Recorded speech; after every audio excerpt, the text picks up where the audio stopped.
আগামীকাল রাজ্যে বসছে জনপ্রতিনিধি সম্মেলন। রাজধানী শহর আগরতলার বিবেকানন্দ ময়দানে বসছে এই মহা সম্মেলনের আসর।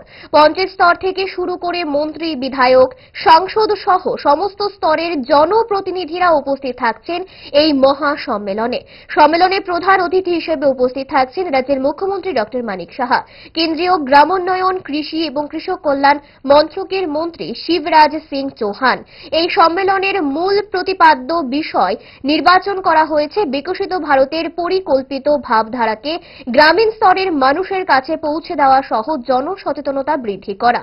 আজ আগরতলায় সংবাদ মাধ্যমের মুখোমুখি হয়ে এই তথ্য তুলে ধরেন রাজ্যের পঞ্চায়েত উচ্চ শিক্ষা দপ্তরের মন্ত্রী কিশোর বর্মন।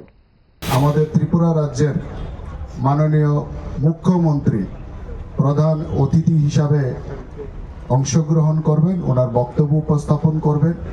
এছাড়া উদ্বোধক হিসাবে আমাদের এই জনপ্রতিনিধি সম্মেলনে উপস্থিত থাকবেন আমাদের ভারত সরকারের গ্রাম উন্নয়ন, কৃষি এবং কৃষক কল্যাণ দপ্তরের মাননীয় মন্ত্রী শ্রদ্ধেয় শিবরাজ সিং চৌহান মহোদয়।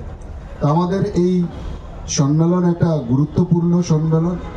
মাননীয় প্রধানমন্ত্রী যে উদ্দেশ্যে বিকশিত গ্রাম গড়ে তোলার জন্য এই আইন নিয়ে এসছেন, এই সম্মেলনের মধ্য দিয়ে গ্রামীণ স্তরে আমাদের দ্বারা জনপ্রতিনিধি যারা আছেন, যারা সরকারি আধিকারিক আছেন, যারা সেটার বাস্তবায়ন করবেন গ্রামীণ পর্যায়ে, তারা কিভাবে আমাদের গ্রামকে বিকশিত করার জন্য, গ্রামীণ মানুষের সার্বিক জীবনযাত্রার মান উন্নয়নের জন্য, প্রত্যেকটা গ্রামকে স্বাবলম্বী করে গড়ে তোলার জন্য, প্রত্যেকটা গ্রামীণ মানুষকে স্বনির্ভর করে গড়ে তোলার জন্য কিভাবে এই জিকে তার বাস্তবায়ন ঘটাবেন, যারা এর সাথে যুক্ত এই ধরনের গ্রামীণ জনপ্রতিনিধি এবং সরকারি আধিকারিকদের এই সম্মেলনে ডাকা হয়েছে।